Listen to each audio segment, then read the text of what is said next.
Man ahabba ayyubsita lahu fi rizqihi wa yunsalahu fi atharihi falyasil rahimah.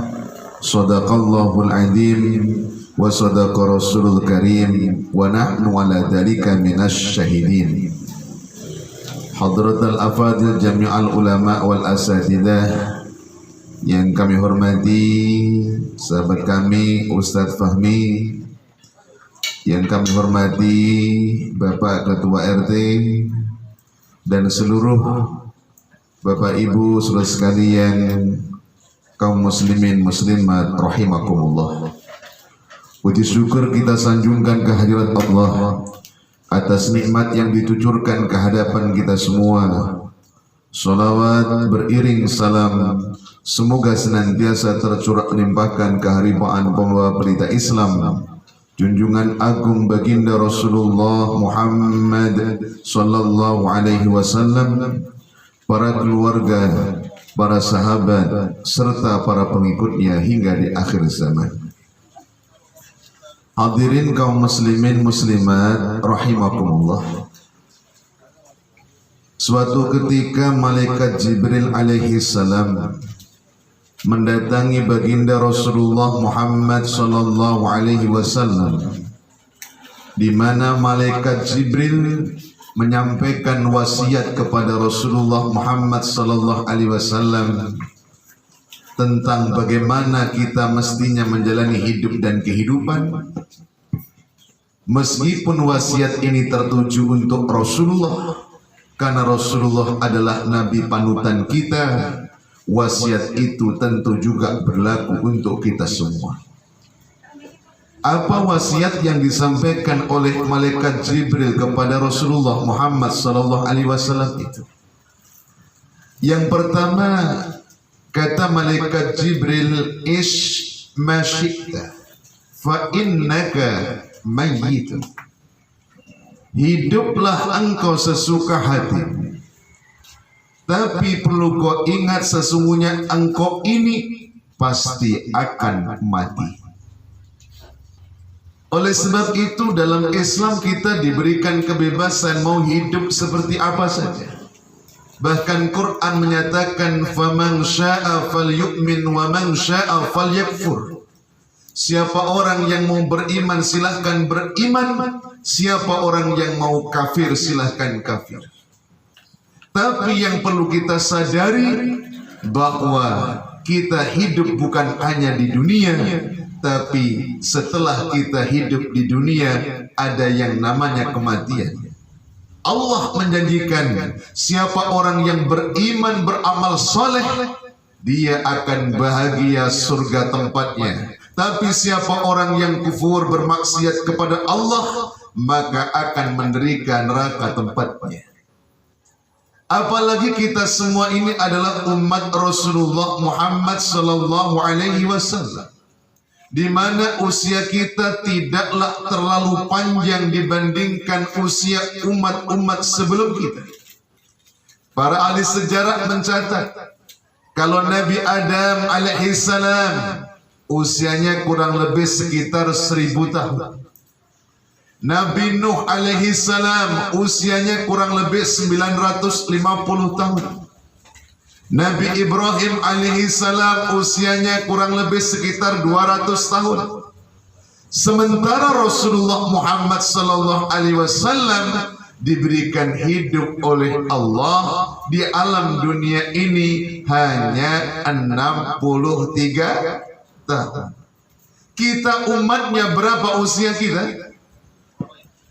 Kurang lebih sama dengan usia Rasulullah Muhammad sallallahu alaihi wasallam. Nabi menyatakan a'maru ummati ma baina sittin wa sab'in. Umur umatku nanti kelak akan berkisar antara 60 hingga 70 tahun. Dan sangat sedikit yang bisa melampaui 70 tahun. Percaya apa tidak ayah bunda? Percaya apa tidak? Kalau masih gak percaya, kurang yakin, cara ngujinya mudah. Bagaimana?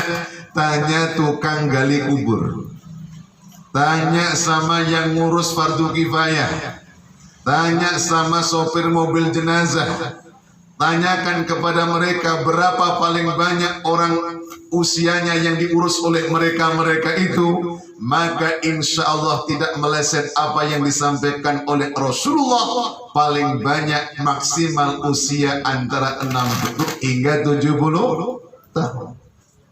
Maka itu mohon maaf, seandainya kita yang malam ini hadir di majelis ini, kita semua seandainya diberikan umur oleh Allah seperti umur Rasulullah Muhammad sallallahu alaihi wasallam, nyawa kita dicabut oleh Allah di saat kita usia 63 tahun, maka yang malam hari ini usianya 40 tahun, kalau ikut umur Nabi berarti tinggal sisa 23 tahun. Ada yang usianya 40? Banyak Pak Ustaz, 23 tahun. Yang malam ini usianya 50 tahun. Ada yang 50 tahun? Ada. Kacau. Kalau ikut umur Rasul berarti tinggal sisa 13 tahun lagi. Yang malam ini usianya 60 tahun. Pak Imam sudah 60 tahun. Ya. Kalau ikut umur Nabi berarti tinggal sisa 3 tahun lagi. Yang malam ini usianya 62 tahun 11 bulan 30 hari, berarti besok pagi Pak Ustaz. Itulah kita umat Rasulullah Muhammad sallallahu alaihi wasallam. Maka seorang muslim itu tidak boleh takut mati. Tapi jangan sekali-kali cari mati. Bersiaplah kapan saja menghadapi mati, karena siap atau tidak, apabila ajal telah datang, maka tidak bisa dipercepat atau ditunda sesaat sekalipun. Idza jaa ajaluhum la yastakhiruna sa'atan wa la yastaqdimun. Apabila ajal telah datang, maka tidak bisa dipercepat dan ditunda sesaat sekalipun. Ibunda, ayah anda sekalian, di tengah wabah COVID-19 ini menjadi hikmah pelajaran bagi kita. Betapa antara hidup dengan mati itu amat tipis jaraknya, amat dekat jaraknya. Tidak jarang ada kita punya kawan, kerabat, rekan kerja, keluarga yang seminggu yang lalu masih bersama dengan kita, duduk makan minum semeja dengan kita, rapat di kantor bersama-sama dengan kita, berjamaah di masjid satu saf dengan kita, tapi kemudian seminggu kemudian mereka telah kembali menghadap Allah Subhanahu wa ta'ala. Maka tepat sekali apa yang disampaikan oleh malaikat Jibril alaihi salam, ish ma syi'ta fa innaka mayyitun. Hiduplah sesuka hatimu, tapi perlu kau ingat, engkau itu pasti akan mati. Apalagi yang namanya ajal kematian itu datang tak diundang, pergi tak permisi, sekali datang on time. Tidak ada delay, tidak ada cancel, tidak ada refund. Jadi sekali lagi, datang tak diundang, pergi tak permisi, sekali datang on time. Nggak pernah ada ajal itu cancel. Tak pernah malaikat Israel itu salah cabutnya. Tak pernah juga ditukar dengan yang lain. Ya. Walaupun ajal itu datang tak diundang, pergi tak permisi, sekali datang on time. Kalau ajal itu datang ngasih tahu duluan ibu bapak, enak. Israel datang ngasih tahu, Pak Imam, sebulan lagi ajal datang menimpamu. Pak Imam kira-kira di masjid itikaf tak balik-balik. Pak Imam tak balik kenapa? 1 bulan lagi. Masalahnya ajal datang tak diundang, pergi tak permisi, sekali datang on time. Israel, jangan kau cabut ajalku, anak-anakku masih kecil. Tidak, sekarang. Israel, jangan kau cabut ajalku, aku belum nikah. Enggak, sekarang. Tak bisa ditawar Bapak Ibu sekalian. Oleh sebab itu, cara bagaimana menghadapinya, harus siap menghadapi kapan saja. Siap tidak siap, kalau datang tak bisa kita tolak. Walaupun sebagian orang kedatangan ajal itu Allah sudah berikan sinyal tanda kehadirannya. Tergantung kita pandai membaca sinyal kedatangan itu ataukah tidak. Apa sinyal kedatangan ajal itu akan menghampiri kita?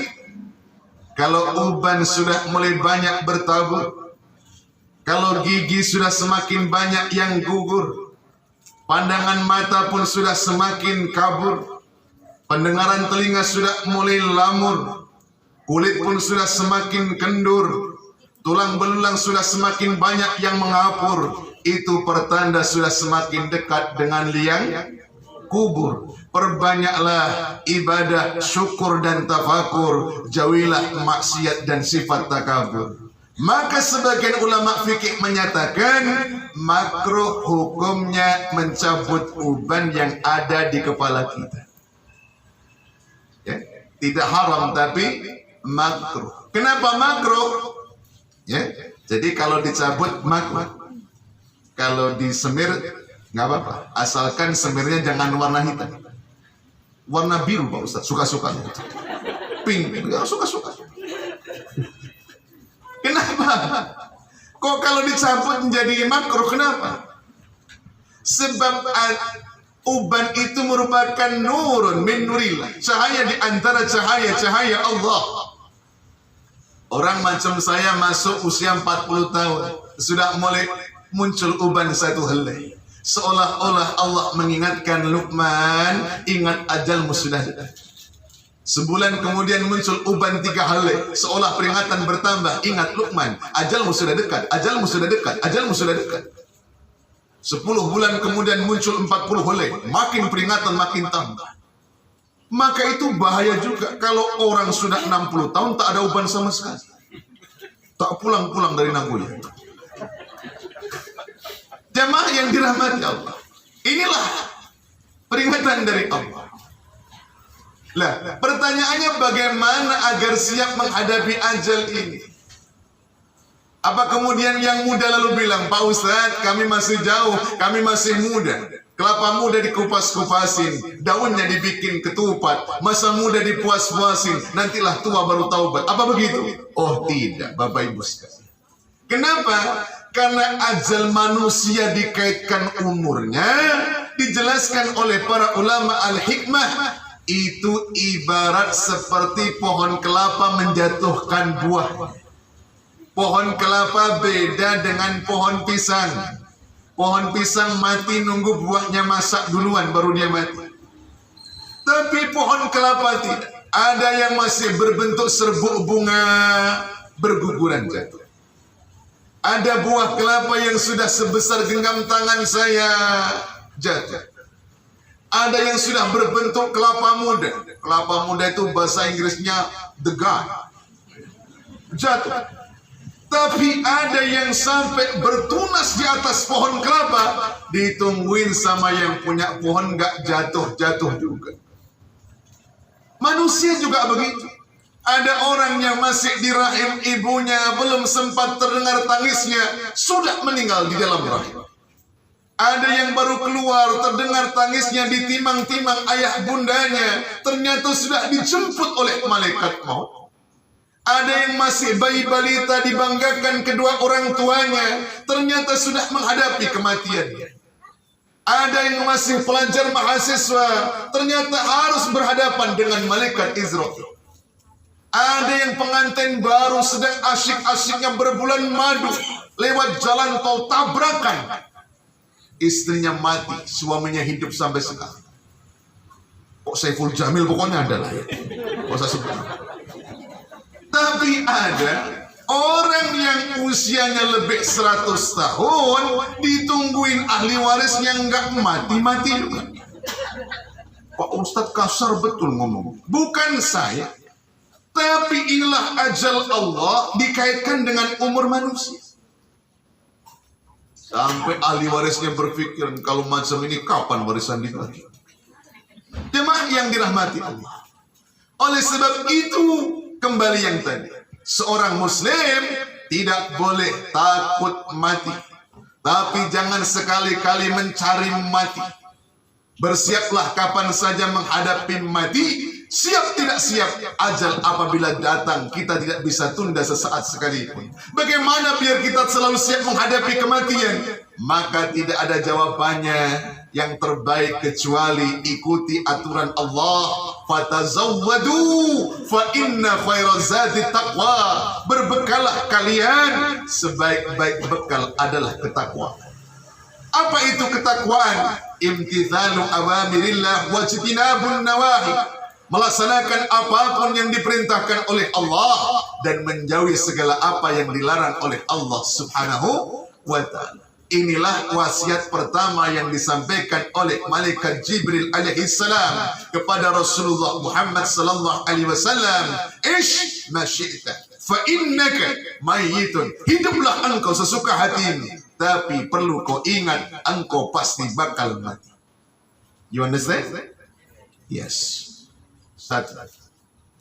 Kemudian yang kedua, pesan yang disampaikan oleh malaikat Jibril kepada Rasulullah Muhammad sallallahu alaihi wasallam adalah wahbib ma syi'ta fa innaka mufariqu.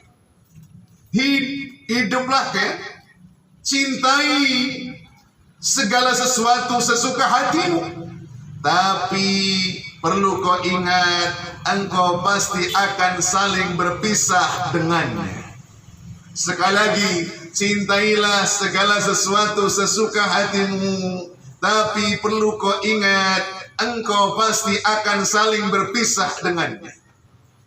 Silahkan cintai ayah ibu kita, silahkan cintai suami istri kita, silahkan cintai anak-anak kita, silahkan cintai harta kita, silahkan cintai rumah kita, silahkan cintai kendaraan kita, silahkan cintai pangkat derajat jabatan kita. Tapi perlu kau ingat, cepat atau lambat engkau pasti akan berpisah dengan itu semua. Silahkan cintai ayah ibu kita, akan tetapi perlu kita sadari, kalau bukan ayah ibu kita yang lebih dulu meninggalkan kita, kita yang akan lebih dulu meninggalkan ayah ibu kita. Orang saling mencintai suami istri. Kalau bukan suami yang lebih dulu meninggalkan istri, istri yang akan lebih dulu meninggalkan suami. Kita mencintai anak. Kalau bukan orang tua yang lebih dulu meninggalkan anak, anak yang akan lebih dulu meninggalkan orang tua. Kita mencintai harta. Kalau bukan harta yang lebih dulu meninggalkan kita, kita yang akan lebih dulu meninggalkan harta. Kita mencintai rumah kendaraan. Kalau bukan rumah kendaraan yang akan lepas meninggalkan kita, kita yang akan lepas meninggalkan rumah kendaraan kita.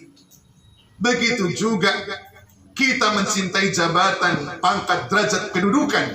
Kalau bukan jabatan, pangkat, derajat, kedudukan yang lebih dulu meninggalkan kita, kita yang akan lebih dulu meninggalkan pangkat, derajat, jabatan, kedudukan kita. Oleh sebab itu Rasulullah Muhammad sallallahu alaihi wasallam mengingatkan, yadba'ul mayyit salas. Ada 3 yang selalu mengiringi seorang mayit. Ada 3 hal yang selalu menyertai jenazah. Apa itu? Kata Nabi, ahluhu wa maluhu wa amal. Keluarganya, hartanya, dan amalnya. Kemudian Nabi menyatakan, fayarji'u ithnaini wa yabqa wahid. Dari 3 yang menyertai jenazah itu, yang 2 akan kembali, sementara yang 1 akan tetap setia menemani. Fayarji'u ahluhu wa maluh. Yang akan kembali itu adalah keluarga dan hartanya, sementara wa yabqa wahid, yang setia tetap menemani itu adalah amal. Jemaah yang dirahmati Allah, kenyataan apa yang disampaikan Rasul benar adanya. Keluarga setia menemani kita kapan? Saat kita menghadapi sakaratul maut. Mungkin keluarga masih menemani kita, membimbing kita, biar terakhir yang terucap kalimat la ilaha illallah. Keluarga akan mentalkin kita. Begitu juga saat ajal telah tercerabut oleh Israel, keluarga masih setia menemani. Kapan? Saat kita dimandikan, saat kita dikafani, saat kita disolatkan. Bahkan keluarga masih menemani kita saat kita dihantarkan ke liang lahat.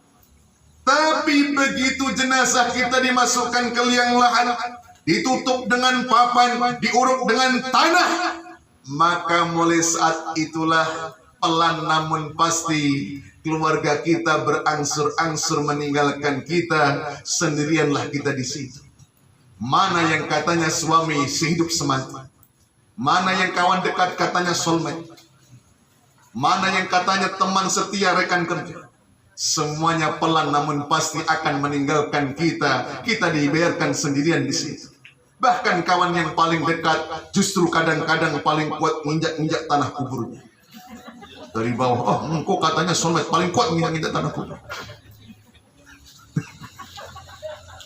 Jadi tak boleh kuat-kuat Pak Ustaz. Ya kalau kawan dekat jangan kuat-kuat. Itulah keluarga.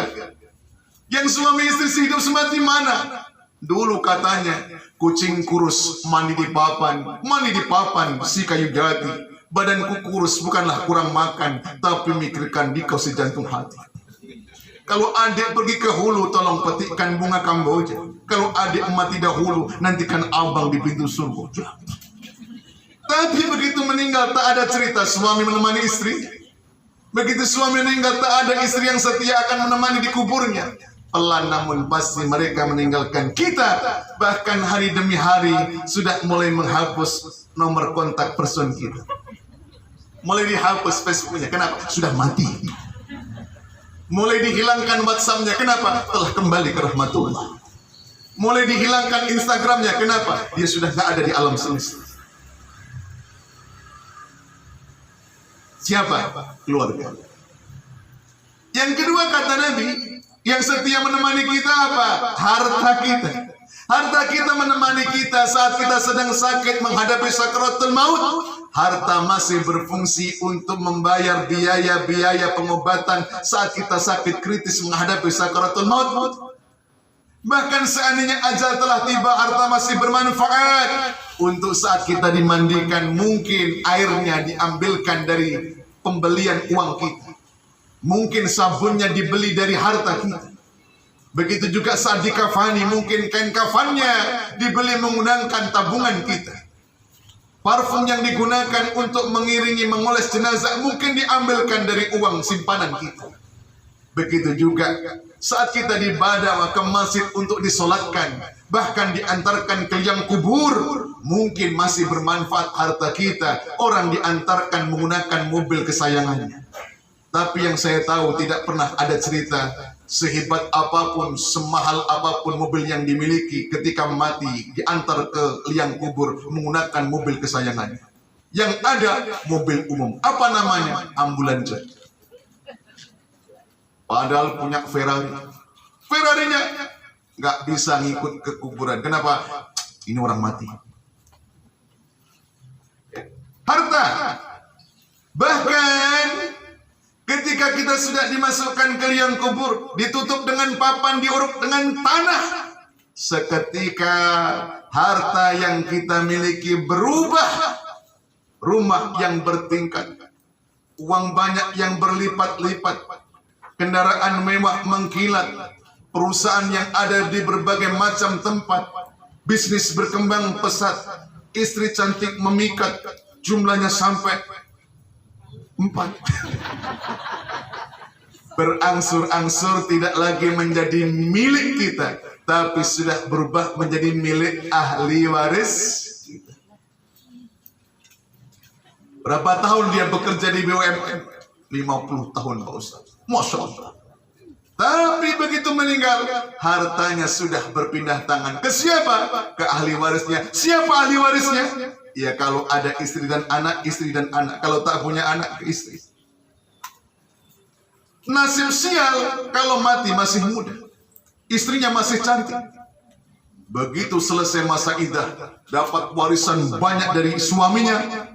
Masa iddah telah dilewati, ya, sudah lewat Ya, masa iddah dilewati perempuan, istri kita ternyata sudah menikah dengan laki-laki lain. Pakai apa? Pakai harta yang kita perjuangkan puluhan tahun yang lalu.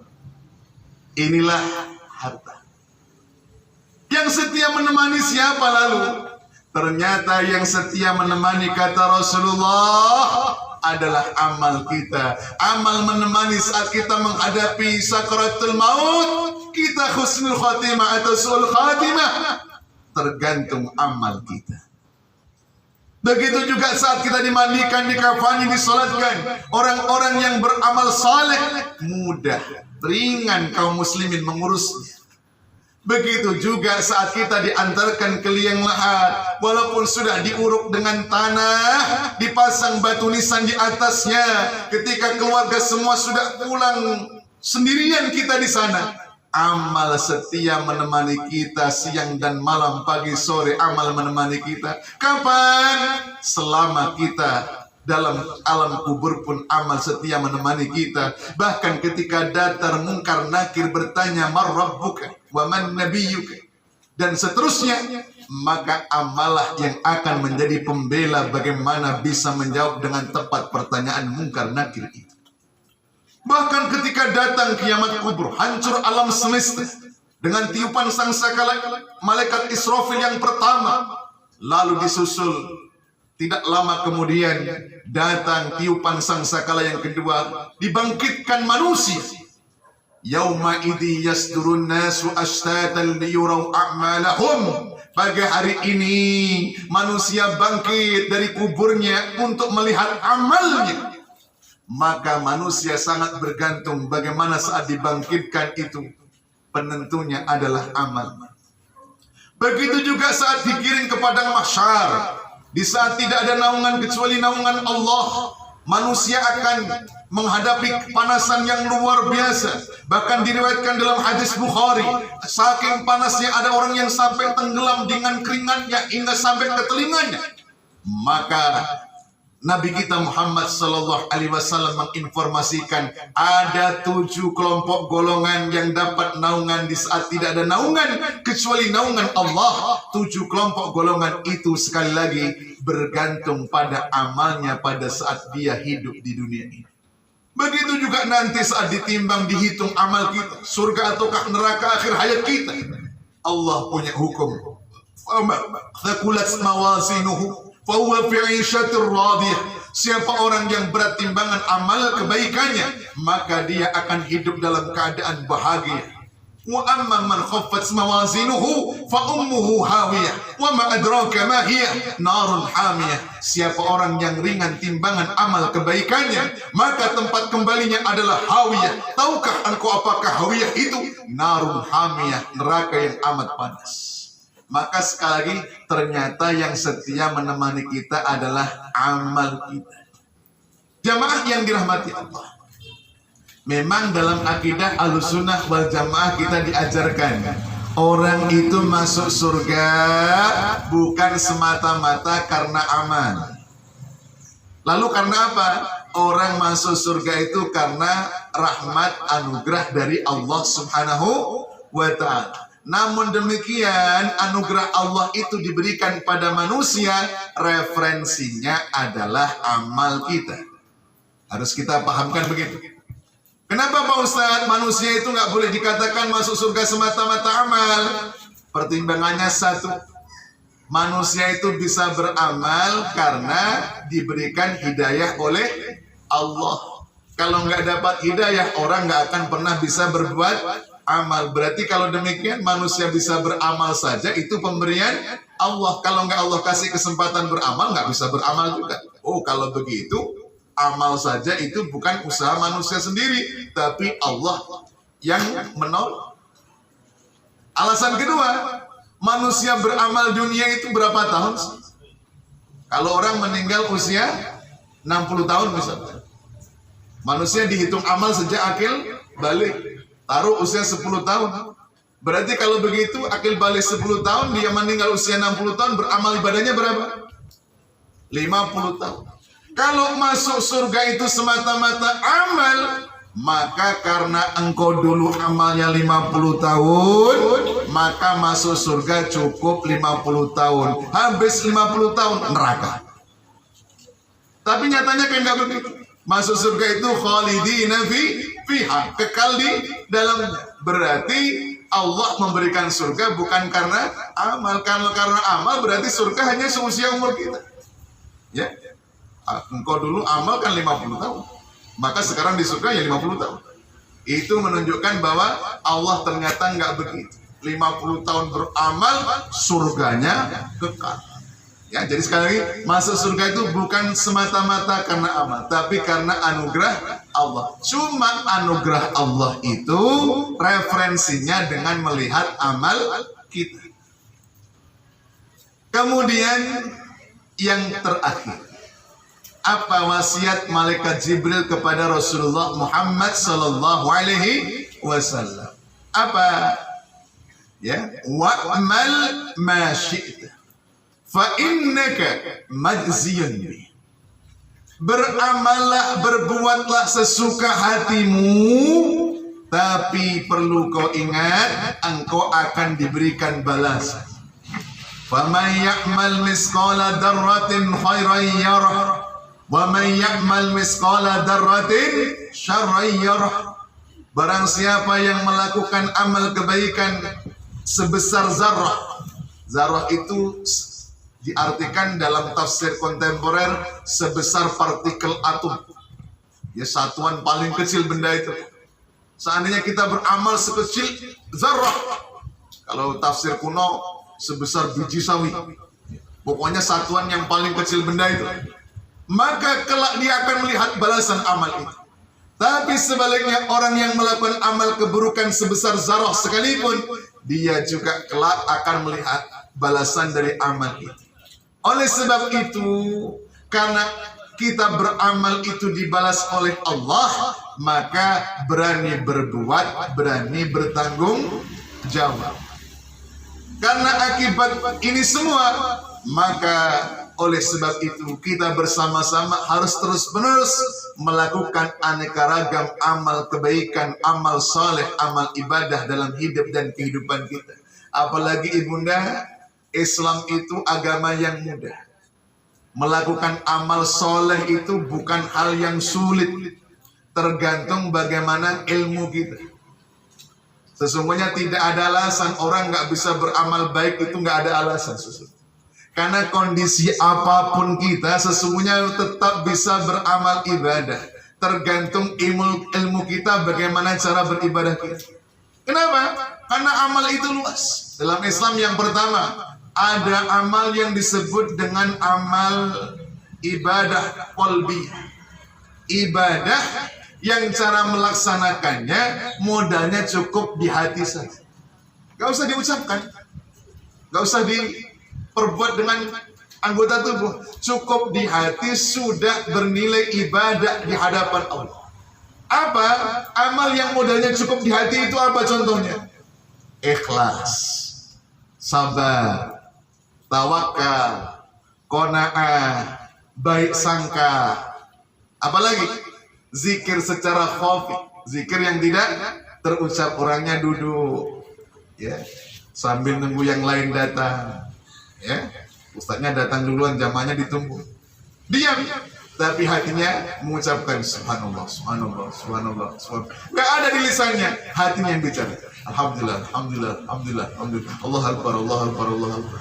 Nilai pahala, pahala. Zikir secara khafi.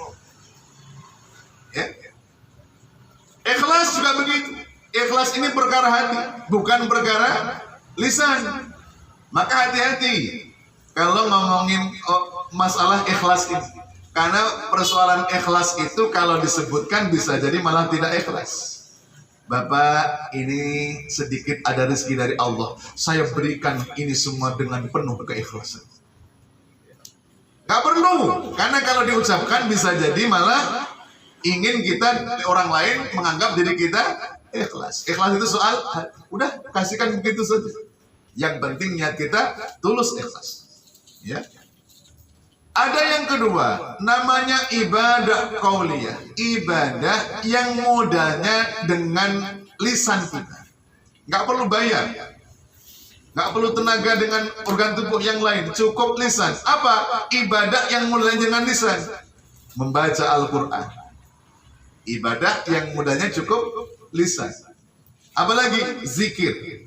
Apakah itu tahmid, tahlil, takbir, tasbih, ya, solawat, istighfar. Ini ibadah modalnya lisan. Apalagi menyampaikan tausiah seperti yang sedang saya lakukan sekarang ini, ibadah modalnya lisan.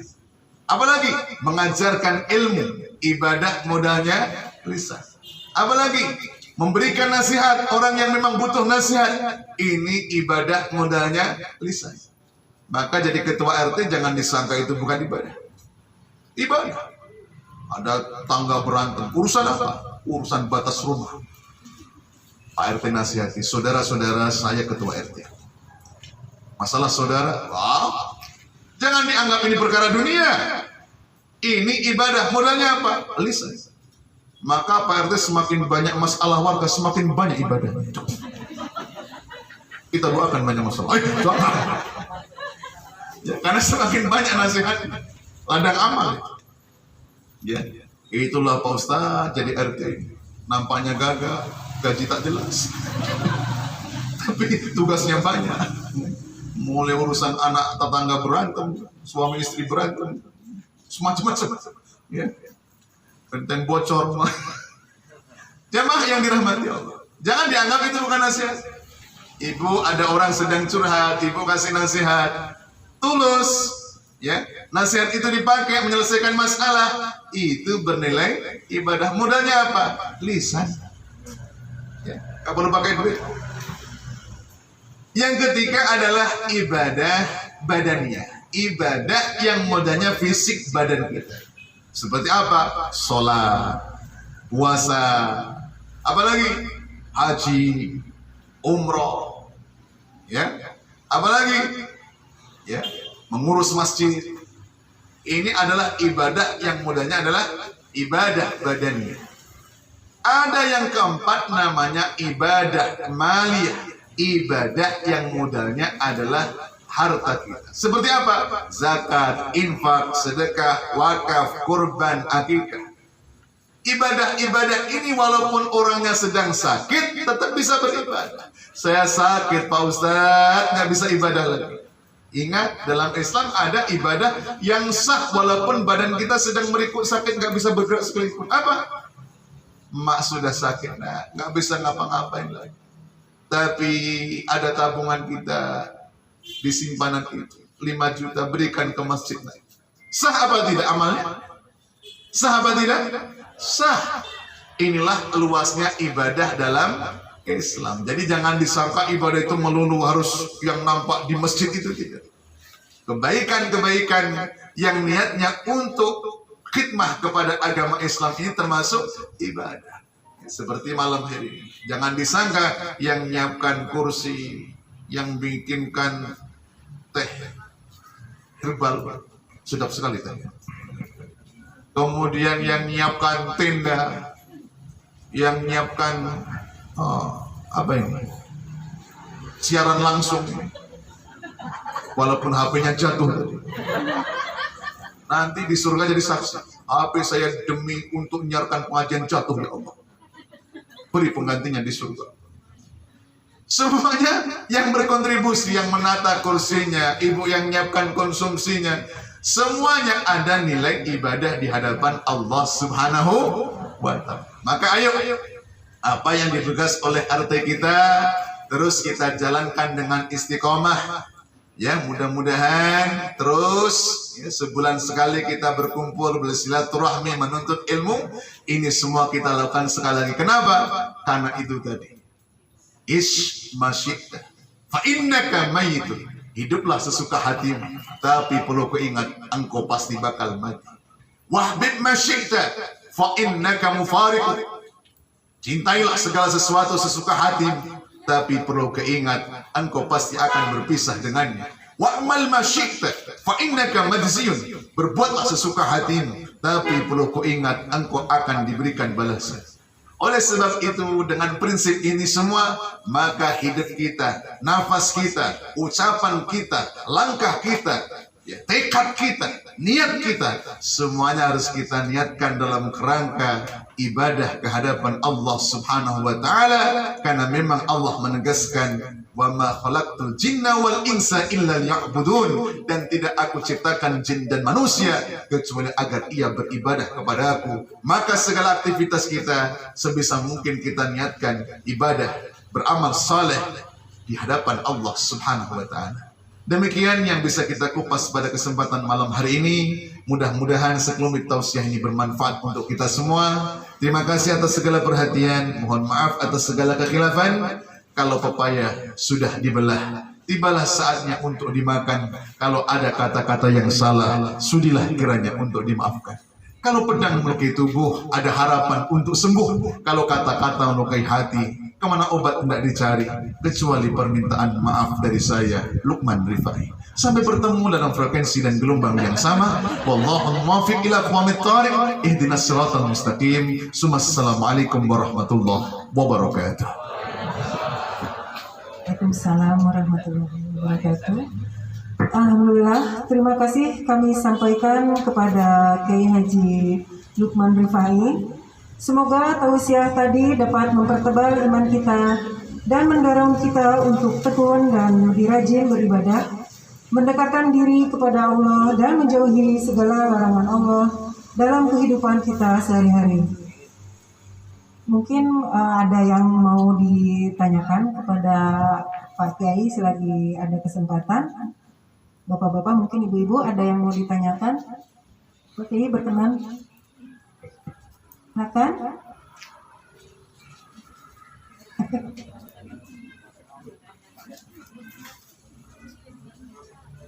Atau sudah cukup jelas?